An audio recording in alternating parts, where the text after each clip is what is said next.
Hi, I'm Lucy from Phoenix Software. I'm Endpoint Business Development Manager. Hi, my name is Lottie. I am the Identity and Access Management Specialist at Phoenix Software. Hi there, I'm Jon Hope from Sophos. I'm Senior Technology Evangelist for Northern Europe.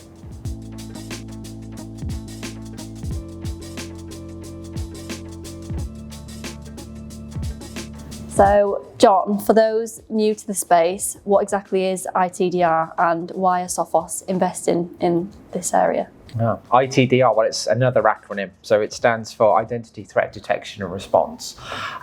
We're investing in this area because, as we've discussed in previous sessions, looking at the state of ransomware, the cyber criminals are increasingly exploiting the human being as part of the attack chain. As generally speaking, we get better protecting things from a technology point of view, all of a sudden the user becomes an interesting target. One of the ways the cyber criminals see success is by either stealing, compromising credentials, or using poor configurations that organizations have around credentials to get into the organization and carry out their nefarious deeds. We've seen an enormous shift towards this attack vector. So almost 80% of the ransomware cases we investigate now have identity somewhere in the attack chain process. So it's a really important weak spot that we need to help organizations address. So ITDR as a space is probably similar to CSPM was a couple of years ago. It's an overlay that helps organizations to make sure they've got their house in order when it comes to identity. So it layers over the top of platforms like Entra ID to really make sure organizations have got their configuration set up properly and effectively. But it does a little bit more than that as well. It will also proactively look for the cyber criminals exploiting identity weaknesses and looking for suspicious behaviours. Lottie, from your work across multiple identity vendors, what trends and challenges are you seeing in the identity security market right now? Okay. I think based on what I've seen and my experience, there's a few trends. So we can look at the trends on the customer side or the client organization side, and then also the trends on the vendor side. On the vendor side, there's a lot of convergence going on, and I think there's a lot of companies currently realizing that the different areas of identity and access management are all sort of topics that everyone's able to do now. If you look at the traditional IGA vendors, IAM vendors, they've acquired PAM companies that do the privilege access side, or they've acquired sort of technologies that manage external third-party risk or external third-party access, because they see those use cases sort of converging from a customer-client environment. More customers are now being pressured to do more with less, and cut down on the cost centers, and so that's pushing innovation to the vendors to consolidate, converge, and make it so that it's really easy for customers to adopt their technologies without having to invest a lot of technical or knowledge or effort. So, but on the customer side, identity, I think, has always been a complicated topic anyway, but you go all the way back to 20 years ago, people use HR systems for identity and access management. Now it's becoming more and more the remit of a CISO or a CTO or the head of IT, for example, for a university where they might not have as many resources as a big company that has 10,000 employees. So for them, the pressure of doing more with less is so much more, and it feels a little bit more insurmountable because they have less resources. So they're looking to the vendors to help them tackle these challenges with just one vendor, rather than having to deal with 10 different vendors that deal with 10 different areas of identity and access management. So hopefully that answers the question. That was really long. But going back to Jon's point around ITDR, that's where ITDR really adds value, because it helps the clients and customers cut through the noise, and it helps customers sort of make sense of what their identity and access management challenges are, what are the risks, without necessarily having too much need for or prerequisite to be an identity and access management expert. We're also now seeing an emergence of new use cases, mostly thanks to AI, and also the rise of machine identities and non-human identities, which are increasing and now surpassing the number of humans in any organization. So the numbers vary, but I'm seeing anywhere between 1 human to 50 machine identities, or non-human identities to 1 human to 75 machine identities.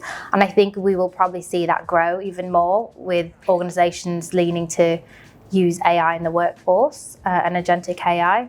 So there's a lot of challenges for organizations, and I think the ones that are with more resources are probably more capable to deal with that.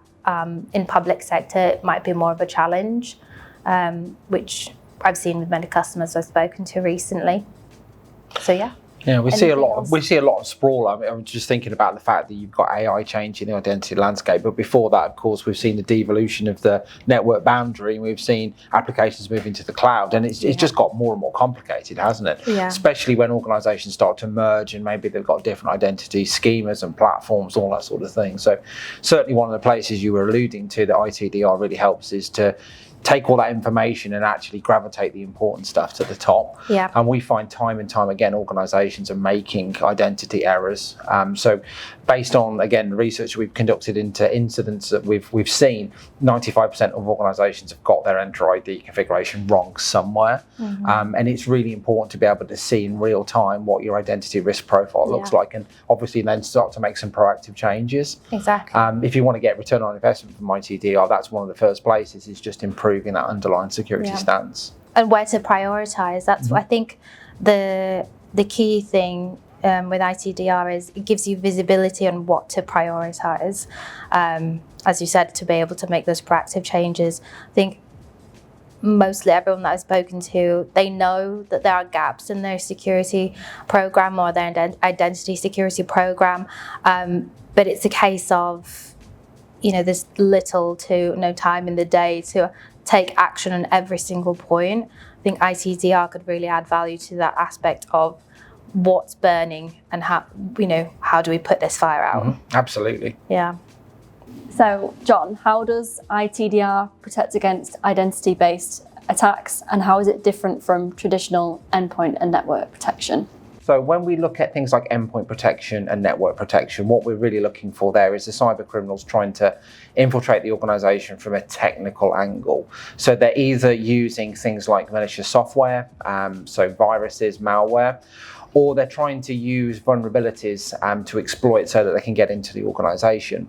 The identity angle is a very different angle, and it's an emerging area for the cyber criminals. This is where they are using your legitimate systems, so your users, and using the software that you've installed, and basically trying to impersonate those users so they can get in. And once they've got that access, obviously they have all the same access as that legitimate user, and can then move around the organisation, do things like exfiltrate data, launch software as that user, which obviously can cause untold issues. So looking really at two distinctly different technical areas.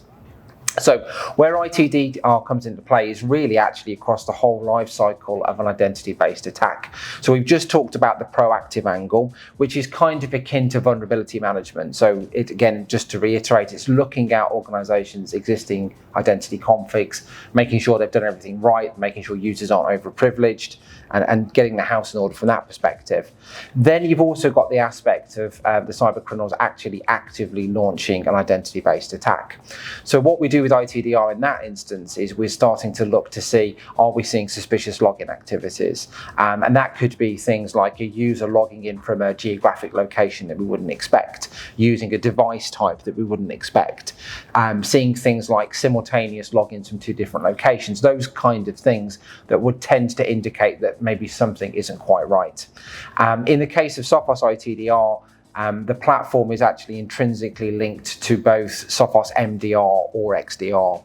So that would actually generate a case either for the organization's own internal security team to investigate in the case of XDR, or if their cybersecurity is being proactively managed by Sophos, it would become an MDR case for our team to investigate what is going on with this identity. Is this the precursor of an attack? Is there something we need to do? Do we need to intervene and maybe suspend the user's account to make sure we don't have any malicious activity going on? So that's the proactive angle that we offer with ITDR. And then there's one other layer as well, which is the fact that unfortunately identity is really the jet fuel of the cybercrime ecosystem.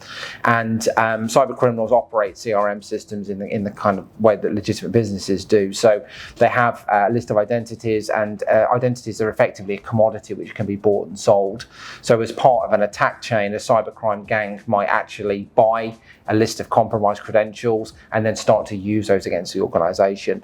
And if you become an ITDR customer with Sophos, what we will do is continuously monitor the dark web to make sure that an organization's credentials aren't actually available for purchase, because again, that is a very good indicator. If we've got active user names and passwords that are being bought and sold, sooner or later someone's going to acquire those and actually use those as part of an attack.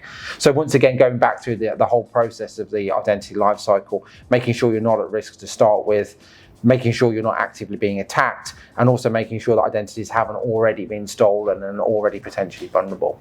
So, Lottie, why are identity attacks becoming so successful, and where are organisations typically leaving gaps? Okay, so I think I'll go back to what Jon was saying earlier, where identity is an interesting and new angle for cyber criminals, because they are, impersonating legitimate users and using the legitimate systems that the users use. So it's actually quite challenging and difficult, and it'd be really tricky for an IT security or cybersecurity organization to try and identify where there could be an identity sort of attack in progress, because cyber criminals are using legitimate identities and legitimate systems. Where I think it also becomes challenging is that we are now in an age where there is an absolute explosion of identities in general. Machine identities and non-human identities are proliferating alongside human identities, and historically we've seen through our conversations with customers and the reasons why vendors like Sophos exist today is because managing human identities at its core is already challenging. So to manage machine identities alongside non-human identities, it's a really difficult task that requires a lot of resources and the technologies to enable customers and clients to be able to tackle that. I think where organizations are leaving gaps, in my experience, it always goes back to discovery and visibility. Knowing what identities exist across your organization, what privileges those identities have, verification of those identities in general. I think it goes back to the basics really of discovery and visibility, and being able to sort of understand, okay, if Lucy, for example, exists today, how many accounts or digital identities is attached to Lucy? And then the same question can be asked of a non-human identity or a machine identity. So I think that's where the gap is, and I think that's where tools like Sophos' ITDR could really sort of plug in a gap, because of that discovery and visibility angle that all personally, in my opinion, is like the root cause of most challenges that IT organisations have today. So, Jon, for organisations listening today, what practical steps can they take to strengthen their identity security, and where does Sophos ITDR fit into that journey? Okay, one of the things that you can do straight away is, as a customer of Phoenix, register for the Sophos Threat Profiler Assessment. So I already mentioned there is a whole economy of identities out there for the cyber criminals to acquire. And the Threat Profiler Assessment is a one-shot exercise where we will go completely free of charge to have a look through our database to see if we can see organizations with identities that are exposed. So that's just basically a thank you for watching this video. They can go away and have that straight away. So they need to get in touch with you for that, Lucy, and we can make that happen and do that. That's the first step really in understanding what your risk profile looks like. And then I think, Lottie, you offer some services at Phoenix that help organisations really to understand where they are in the identity journey. Yeah, so from a Phoenix software perspective, what we tend to do with our clients and customers is offer a free identity and access management / identity security workshop, where we essentially go in and have a chat and understand what are they currently doing today, and based on what they're currently doing today with regards to identity security, advise them on the gaps and the risks, and then also work with them on recommendations on how to build an identity security maturity roadmap.